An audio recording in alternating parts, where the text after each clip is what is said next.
बुआ आ गई, बुआ आ गई। बुआ, अब की बार आप इतने दिनों बाद क्यों आए हो? बुआ आप मेरा टॉय लाई हो ना, जो मैंने आपसे पिछली बार मांगा था। अरे बाबा, बताती हूँ सब बताती हूँ। बुआ को आराम से बैठने तो दो। नहीं बुआ, पहले आप हमारे गिफ्ट दिखाओ, उसके बाद ही हम आपको आराम से बैठने देंगे। अच्छा ठीक है बाबा, बैठो। मैं अभी तुम दोनों को तुम्हारे गिफ्ट दिखाती हूँ। चिंकी, गुड्डू, क्यों बुआ को परेशान कर रहे हो? आराम से बैठकर अपनी बुआ को चाय तो पी लेने दो। अच्छा ठीक है, बुआ चाय नाश्ता कर लेगी, उसके बाद तुम दोनों आना, तब अपने अपने गिफ्ट देखना। और नहीं तो क्या, दीदी ना कर अभी सांस भी नहीं ली और ये दोनों शैतान बुआ के पीछे पड़ गए। बुआ आप ही बताओ, क्या हम दोनों से आप परेशान हो गए हो? क्या आपको हमारे लिए गिफ्ट लाना अच्छा नहीं लगता? अरे नहीं बेटा, तुम दोनों तो मेरी जान हो और तुम दोनों के लिए गिफ्ट लाना बुआ को सबसे ज्यादा पसंद है। अच्छा ठीक है भाभी, आप चाय चढ़ाओ, मैं इन दोनों को इनकी गिफ्ट दिखा देती हूँ। आपको पता है ना, अपनी गिफ्ट लिए बिना ये दोनों मेरा पीछा नहीं छोड़ने वाले। सपना बारी बारी से चिंकी और गुड्डू को उनकी गिफ्ट निकाल कर दिखाने लगती है। ये देखो गुड्डू, ये तुम्हारी रिमोट वाली ट्रेन। और चिंकी ये देखो, पिछली बार तुमने मुझसे ये मैप वाला टॉय मंगवाया था ना, जिसपे पूरे वर्ल्ड का मैप असेंबल करना होता है, ये तुम्हारे लिए। अरे वाह, ये तो बहुत सुंदर है। अब तो सच में पापा से भी अच्छे टॉयज लेकर आती हो मेरे लिए। अब वर्ल्ड की सबसे बेस्ट बुआ हो। थैंक यू बुआ, मेरा कितने दिनों से मन था ये वर्ल्ड मैप खरीदने का, लेकिन पापा लाकर ही नहीं दे रहे थे। देखो दादी, मैंने बुआ से सिर्फ एक बार कहा और बुआ ने मुझे लाकर भी दे दिया। लव यू बुआ, आप सबसे अच्छे हो। अरे ठहरो, भाग कहाँ रहे हो? अभी तो तुम्हारे लिए और भी गिफ्ट है बुआ के पास। ये देखो गुड्डी, ये ड्रेस तुम्हारे लिए और गुड्डू ये 3 पीस सूट तुम्हारे लिए। इतने सारे गिफ्ट तो मम्मी पापा हमें बर्थडे पर भी नहीं दिलाते, जितने गिफ्ट लेकर आप आई हो। आप जल्दी जल्दी आया करो ना बुआ। अच्छा बच्चों, गिफ्ट लेने के लिए बुआ को जल्दी जल्दी बुला रहे हो? हाँ बुआ, आप आती हो ना तो मुझे बहुत मजा आता है। इस बार आप चीकू को साथ लेकर क्यों नहीं आई? अरे नहीं बेटा, चीकू के एग्जाम चल रहे हैं ना, इसलिए वो घर पर ही है। मैं भी ज्यादा दिन नहीं रुकूंगी, सिर्फ एक दिन रुककर वापस लौट जाऊंगी। वो माँ की तबीयत ठीक नहीं थी ना, इसलिए मुझे आना पड़ा। बच्चों के जाने के बाद। अरे बेटा, इतने सारे उपहार लाने की क्या जरूरत थी? अभी 2 महीने पहले ही तो तू इन दोनों को खिलौने, कपड़े, मिठाई और न जाने क्या क्या दिलवा कर गई थी। अरे माँ, मेरे भतीजे भतीजी हैं और बुआ का भी तो कुछ हक और अधिकार होता है कि नहीं अपने भतीजे भतीजे के लिए। मैं अपनी खुशी से सब करती हूँ, मुझे बहुत अच्छा लगता है। मेरे लिए जैसा मेरा चीकू है, वैसे ही गुड्डू और चिंकी भी है। अरे दीदी, बिगाड़ कर रखा है आपने इन दोनों को। आपको पता है, आजकल जब हम इनकी कोई फरमाइश पूरी नहीं करते ना, तो ये हमें बुआ से कह देंगे, कहकर धमकाते हैं। बिल्कुल ठीक कह रही भाभी। कल तो मुझे भी ये चिंकी धमकियां दे रही थी कि मम्मा मुझे टॉय दिलवा दो, वरना मैं अभी बुआ को फोन कर दूंगी और फिर बुआ मेरा टॉय लेकर आ जाएंगी। अरे भाभी ठीक ही तो है, बुआ भी तो दूसरी माँ ही होती है। बच्चों की जो फरमाइश माँ बाप पूरी ना कर सके, वो बुआ से पूरी करवा लो, इसमें बुराई क्या है? बच्चे हैं भाभी, आज खिलौने कपड़ों का उन्हें शौक है, कल को बड़े हो जाएंगे तो ये खिलौने पड़े हमारा मुंह ताकते रहेंगे, कोई इससे खेलने वाला भी नहीं होगा घर में। जी लेने दो ना बच्चों को अपना बचपन। आज मेरे भतीजे भतीजी छोटे हैं तो मैं उनके लिए खिलौने लेकर आती हूँ। 2-4 साल बाद कहाँ मुझे ऐसा मौका मिलेगा। ठीक कहती हो दीदी, बच्चों का बचपन एक बार जाता है तो लौट कर थोड़ी ना आता है। ननद सपना के आने से पूरे घर में खुशी की लहर दौड़ गई थी। सपना का स्वभाव ही ऐसा था, वो जब भी मायके आती, भतीजा भतीजी भाई भाभी माँ सबके लिए ढेरों तोहफे लेकर आती। जितने दिन सपना घर में रहती, बस हर तरफ सपना ही सपना होता रहता। सपना को खाना खिला दो, सपना के लिए चाय बना दो, सपना को ये पसंद है, सपना को वो पसंद है। ऐसा लगता है पूरा परिवार उसे पलकों पर बिठाकर घूम रहा है। लेकिन कहते हैं ना, वक्त हमेशा एक जैसा नहीं रहता। वक्त बदलते ही इंसान अर्श से फर्श पर कब आ गिरता है उसे पता भी नहीं चलता। जब तक सपना के पति का व्यापार आसमान की बुलंदियां छू रहा था, घर में रुपए बरस रहे थे। हाथ में नोटों की इतनी गर्मी थी कि सपना अपने मायके हमेशा तोहफों से लदी हुई पहुंचती थी। एक दिन फोन पर, माँ सब बर्बाद हो गया, हम कहीं के नहीं रहे।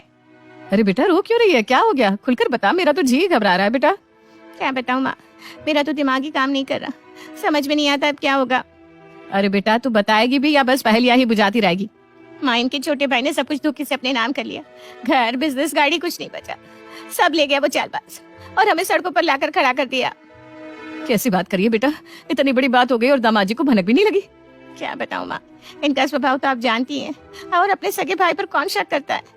दोनों हाथों से दौलत लुटा रहे थे अपने परिवार पर। क्या जानते थे कि एक दिन यही परिवार उनको ऐसा धोखा देगा कि उस धोखे से हम कभी उभर नहीं पाएंगे। उनके छोटे भाई पुनीत ने धोखे से उनके बिजनेस और घर को अपने नाम कर लिया। जब तक हमें पता चला, पूरी बाजी हमारे हाथ से निकल चुकी थी माँ। अरे रे, ये तो बहुत बुरा हुआ बेटा, लेकिन अब क्या होगा? और तेरे सास ससुर ने कुछ नहीं बोला? वो समझाते क्यों नहीं पुनीत को? वो लोग भी बहुत दुखी है माँ, लेकिन क्या कर सकते हैं, बातों से मानने वाला इंसान नहीं है वो। इन्होंने तो कोर्ट में केस कर दिया है, लेकिन आप जानती है ना, कानूनी पचड़े 2 दिन में सॉल्व तो होते नहीं। पता नहीं कब कार्रवाई होगी और कब हमें हमारा बिजनेस वापस मिलेगा। तो ऐसा कर बेटा, जब तक तुम्हें तुम्हारा घर और बिजनेस वापस नहीं मिलता, यहीं आकर हमारे साथ रहे। नहीं नहीं माँ, आप लोगों के साथ रहना विनेश कभी भी स्वीकार नहीं करेंगे। अरे वो अपनी माँ के घर नहीं गए, आप लोगों के यहाँ आना तो बहुत दूर की बात है। फोन रखने की बात। अरे छोटी बहू, बड़ी बहू, इधर आओ। क्या हुआ माँ जी, आप बहुत परेशान लग रही हैं। हाँ बेटा, बहुत बुरी खबर है। मेरा तो दिमाग ही काम नहीं कर रहा कि अब क्या होगा क्या नहीं, कुछ समझ में ही नहीं आ रहा। अरे माँ जी क्या हो गया, आप हमें डरा रही हैं, बताइए तो सही। बेटा, सपना के देवर ने धोखे से सब हड़प लिया। सपना का मकान, उनका बिजनेस, कुछ नहीं बचा। उन बेचारों के रहने का भी ठिकाना नहीं है। मेरा तो बहुत दिल घबरा रहा है बेटा। अरे माँ, कोई एक दिन में किसी की प्रॉपर्टी नहीं हथिया लेता। जीजा जी ने ही ढील दी होगी, वरना किसी की इतनी हिम्मत कहाँ कि कोई उनके घर में घुसकर उनके घर और दुकान हथिया ले। अरे भाभी, आपने देखा तो है, दीदी और जीजाजी की दिखावा करने की भी तो बहुत ज्यादा आदत है। हर समय अपनी दौलत का दिखावा करते घूमते हैं। हो गई ना नीयत खराब। आजकल के जमाने में पैसा देकर अच्छे अच्छों की नीयत बदल जाती है। अरे बहू, कैसी बात कर रही हो तुम दोनों? वो अपनी दौलत का दिखावा नहीं करते। अरे भले इंसान है वो, हर किसी पर प्यार लुटाते हैं, कभी अपना पराया नहीं सोचते। और उनकी अच्छाई को तुम दिखावे का नाम दे रही हो। देखा तुमने, दीदी के पास अब रहने को घर भी नहीं है। कहीं ऐसा ना हो कि माँ जी रहने के लिए उन्हें यहीं बुला ले। अरे भाभी, यहाँ कौन सी एक्स्ट्रा जगह है? और देखो, 2-4 दिन की बात और होती है, लेकिन किसी को हमेशा के लिए अपने घर में रखना कोई समझदारी थोड़ी ना है। और अपनी भी तो कोई प्राइवेसी होती है कि नहीं? ठीक कह रही है छोटी तू। अगर माँ जी ने ऐसी कोई बात की ना तो साफ साफ मना कर देंगे हम दोनों तो। अरे भाई, 2-4 दिन मेहमान नवाजी करना ठीक है, लेकिन जीवन भर किसी को अपने घर में बिठाकर तो नहीं खिला सकते। जब से सपना का बिजनेस और मकान गया था, माँ नीतू बहुत परेशान रहने लगी थी। वो या तो अपने कमरे में अकेले बैठी रहती या फिर माला लेकर कान्हा जी का नाम जपती रहती। उनके मुंह से दिन रात बस यही प्रार्थना सुनाई देती कि हे प्रभु, मेरी बेटी की भलाई का बदला इस तरह से उसे मत दो। कुछ दिन बाद, भाभी देख रही है ना आप, आजकल तो माँ जी ना बच्चों के साथ खेलती है, ना हंसती मुस्कुराती दिखाई देती है। हर समय बस चेहरा लटकाकर अपने कमरे में बैठी माला जपती रहती है। अरे ठीक है, मान लिया बेटी के जीवन में दुख आ गया, तो इसका मतलब ये थोड़ी ना है कि बेटे और उनके बच्चों को बिल्कुल नजरअंदाज ही कर दो। मेरा तो माँ जी की ये मनहूस सी शक्ल देखकर ना एकदम दिमाग खराब हो जाता है। ठीक कह रही है छोटी तू। अच्छा, माँ जी ने पेंशन के पैसे दे दिए क्या? अब घर में कैश तो है नहीं। मैं सोच रही थी कि माँ जी के पेंशन के पैसे से ही घर का राशन मंगवा लेते हैं। भाभी, मैं भी ना यही पूछने वाली थी कि इस महीने तो माँ जी ने बस पेंशन के 15,000 ही दिए, बाकी के 15,000 आपको दिए क्या? अरे नहीं छोटी, पेंशन का हिसाब तो तुम ही रखती हो ना। हर महीने माँ जी के 30,000 से तो हम घर का राशन और बाकी के खर्चे चलाते हैं। लेकिन माँ जी ने तो 15,000 ही दिए, और इतना ही नहीं, पिछले महीने भी माँ जी ने 15,000 ही दिए थे। अगर आधी पेंशन हमें दे रही है तो माँ जी की बाकी की आधी पेंशन कहाँ जा रही है? कहीं ऐसा तो नहीं कि अपनी आधी पेंशन बेटी को देना शुरू कर दिया हो? पता तो लगाना ही पड़ेगा। मुझे पता था दीदी कि घर में आग लगी हो और आग की लपटें हमारे घर तक ना पहुंचे। ऐसा तो हो ही नहीं सकता। जिस दिन से जीजा जी के बिजनेस की खबर आई है ना, उस दिन से बेटी के दुख में ऐसी डूबी हुई है कि बेटे, बहू, पोते, पोती उनको दिखाई देना ही बंद हो गया। रो रो कर मन नहीं भरा तो पैसा भिजवाना भी शुरू कर दिया। छोटी, समय रहते लगाम खींचनी पड़ेगी, वरना ऐसा भी हो सकता है कि कल को हम यहाँ बैठे रह जाएं और सारी प्रॉपर्टी दीदी के नाम हो जाए। मैं तो कहती हूँ सामने से जाकर माँ जी से पूछ लेते हैं कि ये सब कब तक चलने वाला है। ऐसे पीठ पीछे खून जलाने से कोई फायदा तो है नहीं। चलो फिर। दोनों बहुएं सास के कमरे में पहुंच जाती है। माँ जी, छोटी बता रही है आजकल आप आधी पेंशन ही घर पर दे रही हैं। क्या हुआ, बाकी पैसा किसी को दिया है क्या? हाँ बेटा, मैंने सोचा है अब से मेरी पेंशन से आधा हिस्सा सपना को भी दिया करो। उसका हाथ बहुत तंग चल रहा है ना, ठीक से कमाई का कुछ साधन भी नहीं रहा, ऊपर से किराए का मकान और छोटू की पढ़ाई का खर्च, सब कुछ निकाल पाना बहुत कठिन हो रहा है उसके लिए। अरे मैं उसकी माँ हूँ, तुम लोगों से लेकर ना सही, अपनी पेंशन से तो उसकी मदद कर ही सकती हूँ। कम से कम छोटू की पढ़ाई में रुकावट तो नहीं आएगी। कहीं ऐसा ना हो कि कल को छोटू की पढ़ाई छुड़वाकर घर पर बिठाना पड़ जाए। अरे माँ जी, अब इतना बड़ा घाटा हुआ है उनका, कोई 2 दिन में तो इस मुसीबत से उबरने वाली नहीं है सपना दीदी। अब क्या जीवन भर उनका घर चलाने की जिम्मेदारी हम लेंगे? बुरा मत मानिए माँ जी, लेकिन अपने हिस्से के दुख इंसान को खुद ही काटने पड़ते हैं। अब ये तो कोई बात नहीं ना कि हम लोगों से पूछे बिना आप अपनी आधी पेंशन अपनी बेटी के नाम करने लग गई। आज तो आधी पेंशन दे रही हैं, कल को खर्चों के नाम पर पूरी पेंशन बेटी को देना शुरू कर देंगे। और दीदी को भी शर्म नहीं आई माँ की पेंशन खाते हुए? बिजनेस चला गया तो चला गया, सांप के निकलने के बाद लाठी पीटने से कुछ हाथ नहीं आता। माँ जी, जीजा जी पढ़े लिखे हैं, अरे कोई नौकरी देकर अपना परिवार संभालना चाहिए ना। जीवन भर बैठकर रोने से तो कुछ होगा नहीं। जब बिना कुछ किए उनका घर चलाने के लिए पैसा मिल रहा है तो हाथ पैर हिलाकर काम क्यों करने लगे वो भला? छोटी बहू, जबान संभाल कर बात करो। अरे मेरी बेटी के दिन क्या खराब हुए, बाहर वालों से पहले घर वालों की नजरें बदल गई। जब तक मेरी बेटी भर भर के तोहफे लेकर आती थी तो तुम दोनों दीदी दीदी करके उसके आगे पीछे घूमती थी। मेरी बेटी के पास से लक्ष्मी क्या गई, तुम लोग तो अपनी असलियत पर उतर आए। वैसे ठीक ही कहते हैं, बुरा वक्त इंसान पर इसीलिए आता है ताकि हम अपने और परायों के बीच में अंतर करना सीख जाए। ऐसी बड़ी बड़ी बातों से कुछ नहीं होता माँ जी। अरे भगवान न करे, अगर कल को आपकी बेटी की नौकरी चली जाएगी तो क्या हमारा घर का खर्चा चलाने के लिए सपना दीदी यहाँ आएंगी या अपने पति की कमाई हमें देना शुरू करेंगी? तोहफे देना अलग होता है माँ जी, और अपनी कमाई किसी को ले जाकर थमा देना अलग बात होती है। तुम दोनों जाकर अपना अपना काम करो, मुझे तुमसे कोई बहस नहीं करनी। ये पेंशन मुझे मेरे पति की नौकरी से मिलती है। मैं अपनी पेंशन कहाँ खर्च करूंगी, किसे दूंगी, ये मैं तुम दोनों को बताना जरूरी नहीं समझती। सास के मुंह से खरी खरी सुनने के बाद दोनों देवरानी जेठानी अपने कमरे में लौट आती है। देख लिया छोटी, माँ जी के तेवर। अरे अपनी गलती मानने से तो रही, उल्टा हमें आंख दिखा रही है वो तो। देखो जल्दी ही कुछ करना होगा, वरना वो दिन दूर नहीं जब दीदी जीजाजी इस घर पर राज कर रहे होंगे और हम अपने बच्चों के साथ किराए के मकान में धक्के खा रहे होंगे। लेकिन करेंगे क्या? सच तो यही है ना कि सारी प्रॉपर्टी माँ जी की है, वो जिसको चाहे उसे दे, हम कर ही क्या सकते हैं। अरे हम प्रॉपर्टी के कागजों पर माँ जी के सिग्नेचर ले लेते हैं ना। जब घी सीधी उंगली से नहीं निकलता तो टेढ़ी तो करनी ही पड़ती है। दोनों बहुएं अपनी प्लानिंग में अपने अपने पतियों को भी शामिल कर लेती है। दोनों बेटे मिलकर प्रॉपर्टी के कागज बनवाते हैं और रात में सोते समय माँ का अंगूठा उस पर लेने का प्लान बनाते हैं।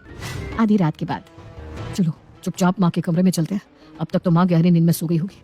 चलकर माँ का अंगूठा इन कागजों पर लगवा लेते हैं। लेकिन भैया अगर माँ जाग गई तो? अरे जाग गई तो भी क्या, बस एक बार अंगूठा लग जाए, उसके बाद जाग कर भी वो हमारा क्या बिगाड़ लेगी। दोनों बेटे अपनी पत्नियों के साथ दबे पांव माँ के कमरे में पहुंचते हैं। जैसे ही माँ के पास जाकर खड़े होते हैं कि अचानक से कमरे की लाइट जल जाती है। क्या हुआ, चौंक गए? तुम चारों की प्लानिंग तो मैं पहले से जानती थी। इतना कहने के बाद मानी तो अपना फोन उठाती है और अपनी बेटी को फोन लगाती है। सपना बेटा, वक्त आ गया है, वो कागज लेकर तुरंत घर आ जाओ। कुछ ही देर में सपना कुछ कागज लेकर वहां पहुंच जाती है। बेटा एक कागज तुम चारों लेकर मेरे कमरे में आए थे और एक कागज आज मैं तुम्हें दिखाती हूँ। उस कागज को पढ़कर तुम्हें मेरी बेटी और खुद के बीच का अंतर समझ में आएगा। सपना वो कागजात बड़े भाई के हाथ में थमा देती है। अरे ये तो फिक्स डिपॉजिट के पेपर्स है और इनके नॉमिनी हमारे बच्चे हैं। बिल्कुल ठीक पढ़ा तूने। सपना ने तुम्हारे बच्चों के लिए 10-10 लाख रुपए की एफडी कराई थी। कहती थी कल को मैं रहूं ना रहूं पता नहीं वक्त कैसा हो, इन पैसों से मेरे भतीजे भतीजी को शादी का तोहफा खरीद कर दे देना। जब बुरा वक्त आया ना बेटा, तब भी इसने वो एफडी नहीं तुड़वाई। ये गरीबी में गुजारा करती रही लेकिन अपने फर्ज से तब भी नहीं चुकी। और एक तरफ तुम दोनों हो, जब तक बहन के पास पैसा था उसका आना तुम्हें खूब भाता था। बहन किराए के मकान में पहुंच गई, बच्चों का स्कूल से नाम कटते कटते बचा, लेकिन तुम दोनों ने फोन पर भी कभी उनकी खैरियत नहीं पूछी। यही डर था ना कि कहीं बहन कुछ पैसे ना मांग ले। अरे इसने तो कभी मुझसे भी 1 रुपया नहीं लिया। मैंने खुद ही अपनी कसम देकर बच्चे की स्कूल की फीस जमा कराई है। और जिस मकान के कागजों पर साइन लेने तुम आए हो ना, वो तो पहले ही तुम दोनों के नाम कर चुकी हूँ मैं। और क्या कहा था छोटी बहू तूने? ननद माँ की पेंशन खा रही है। ठीक है, अगर 2-3 महीने मैंने उसकी मदद कर दी तो उसने मेरी पेंशन खा ली। और तुम लोग जो सालों से मेरी पेंशन खा रहे हो उसका क्या? क्या मैंने कभी पूछा कि मेरी 30,000 रुपए की पेंशन तुमने कहाँ खर्च की? माँ की बात सुनकर दोनों भाई और भाभियां शर्मिंदा हो गए थे। नजरें नीची किए वो अपने कर्मों को कोस रहे थे, क्योंकि हर गलती की माफी नहीं हुआ करती। तान्या के लिए पहाड़ों का प्यार और सुकून दुनिया में मिलने वाली किसी भी चीज से बहुत बड़ा है। इसीलिए स्कूल खत्म होते ही वो माउंटेनियरिंग की ट्रेनिंग लेकर पहाड़ चढ़ने शुरू कर देती है। और देखते ही देखते कुछ सालों में तान्या कई बड़े पहाड़ चढ़कर बेस्ट माउंटेनियर का अवार्ड जीतकर फेमस हो जाती है। यकीन नहीं होता, मैंने अपनी लिस्ट में इतने बेस्ट माउंटेन्स कंप्लीट कर लिए। मम्मी आप समझ नहीं सकती, पहाड़ के ऊपर से दुनिया कितनी सुंदर दिखती है। हाँ, पहाड़ का पता नहीं, पर असली दुनिया कैसे चलती है वो जरूर पता है। और उसमें आपको घर पर रहकर काम करना पड़ता है जी। ऐसा बोलकर मम्मी धनिये की टोकरी उसके हाथ में पकड़ा देती है। माँ यार, वर्ल्ड फेमस बेटी की थोड़ी तो इज्जत करो। ओहो अच्छा महारानी जी, तो आपको धनिया साफ करने के लिए ग्लव्स लाकर दूं? क्या है ना, महारानी जी के हाथ गंदे नहीं होने चाहिए। धनिया का तो पता नहीं, पर अगर कोई आपकी बातें सुन लेना तो जरूर इज्जत का भाजी पाला हो जाएगा। कोई इज्जत ही नहीं है यार। परिवार की इसी प्यार भरी नोकझोंक और सफलता की ऊंचाइयों के साथ तान्या की जिंदगी सुकून में बीत रही होती है। कुछ समय बाद तान्या की निखिल के साथ शादी हो जाती है। बहू, अब तुम भी इस घर का हिस्सा हो, तो यहाँ की सब जिम्मेदारियाँ भी तुम्हारी होगी। इसलिए अपने देवर और ननद का शहर के बड़े कॉलेज में एडमिशन कराना तुम्हारा जिम्मा है। तान्या सास की बात बहुत अच्छे से समझ जाती है, पर कुछ बोल नहीं पाती। और कुछ दिनों में अपने कॉन्टेक्ट्स की मदद से रिकमेंडेशन देकर साहिल और छवि का एडमिशन करा देती है। जिसके बाद ससुराल वाले कहीं ना कहीं तान्या के फेमस होने का फायदा उठाते रहते हैं। इसी तरह समय बीतता है और धीरे धीरे उनका ऐसा स्वभाव लोगों के बीच तान्या के खिलाफ काम करने लगता है। अब तो पानी सर से पार हो गया, मुझे इन्हें रोकना ही पड़ेगा। इसी के साथ तान्या घर वालों को समझाने और रोकने उनके पास जाती है, लेकिन सब मिलकर उसी के खिलाफ सिचुएशन खड़ी कर देते हैं। अरे घर वालों ने तुम्हारी थोड़ी क्या मदद मांग ली, तुमने तो ड्रामा ही बना दिया। यह बात मेरी रेपुटेशन पर बनाई और आपको ये ड्रामा लग रहा है? ड्रामा ही तो है। 4 पहाड़ चढ़कर थोड़ा नाम क्या हो गया, तुम तो 7वें आसमान पर पहुंच गई। अरे इतने पहाड़ तो हम सिर्फ स्कूल जाने के लिए पार कर लिया करते थे। मुझे तो कुछ भी समझ में नहीं आ रहा। कोई मुझे बताएगा कि हुआ क्या है? भाभी ने अपने कांटेक्ट से साहिल और मेरा कॉलेज में एडमिशन कराया, जिसके बाद कुछ छोटे मोटे कामों के लिए हमने उनकी पहचान का इस्तेमाल कर लिया तो भाभी को गुस्सा आ गया। सीरियसली तानिया, इतनी सी बात के लिए तुमने इतना बड़ा बखेड़ा खड़ा कर दिया? ये परिवार है तुम्हारा और परिवार के लोग एक दूसरे की मदद करते हैं।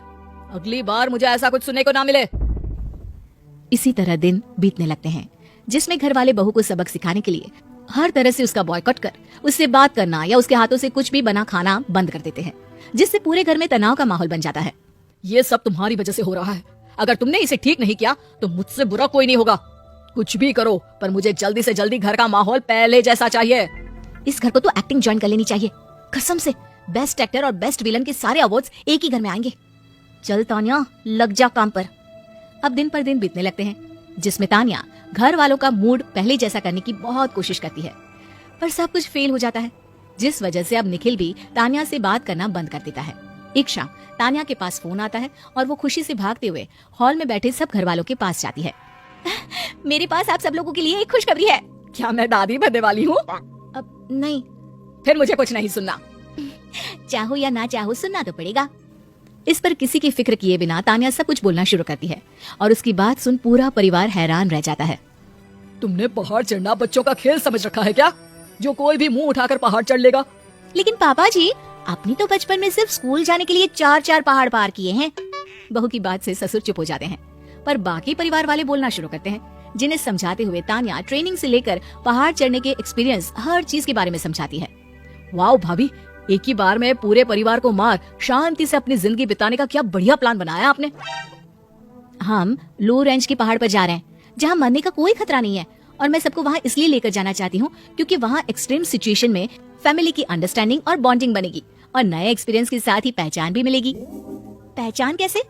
भारत में आज तक कोई एक पूरा परिवार साथ में माउंटेन क्लाइंबिंग पर नहीं गया। ये अपनी तरह का पहला अटेम्प्ट होगा और अगर अच्छे से पूरा हुआ तो फेमस होना तो पक्का है। अरे मारना ही था तो जहर दे देती, इस पहाड़ पर चढ़ाने की क्या जरूरत थी? कैसी बात कर रही हो माँ, कितना तो मजा आ रहा है। तुझे आ रहा होगा, मैंने तो पता नहीं किस मुहूर्त में हाँ बोल दिया। फिक्र ना करो पापा, थोड़ी देर बाद ये मजा आ रहा है वाली भी रोती नजर आएगी। पापा मम्मी, अगर आप चाहे तो सेकंड कैंप पर रुक सकते हैं, आगे जाने की जरूरत नहीं। वैसे तो पहाड़ चढ़ने के लिए उम्र नहीं जज्बा लगता है, पर अगर आप दोनों इस उम्र में भी ये पूरा पहाड़ चढ़ लेते तो कितना नाम हो जाता। लेकिन ठीक है, अब क्या कर सकते हैं। अरे नहीं नहीं बहू, यहाँ तक आए हैं तो पूरा पहाड़ चढ़ कर ही रहेंगे। अब परिवार धीरे धीरे आधा रास्ता पार कर रात तक दूसरे बेस कैंप तक पहुंच जाता है और रात वहीं गुजार अगली सुबह पूरी तैयारी के साथ सब आगे बढ़ना शुरू करते हैं।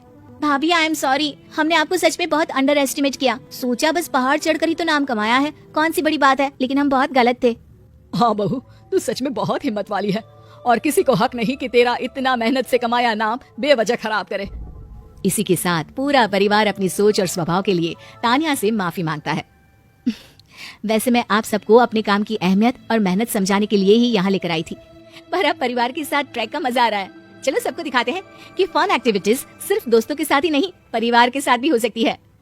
इस तरह तानिया का पूरा परिवार एक साथ गिरते उठते आखिरकार पहाड़ की चोटी पर पहुंच ही जाता है, जिसके बाद हर जगह माउंटेनियर तानिया के साथ उसके पूरे परिवार के चर्चे शुरू हो जाते हैं और अब परिवार हमेशा एक साथ पहाड़ चढ़ना शुरू कर देता है।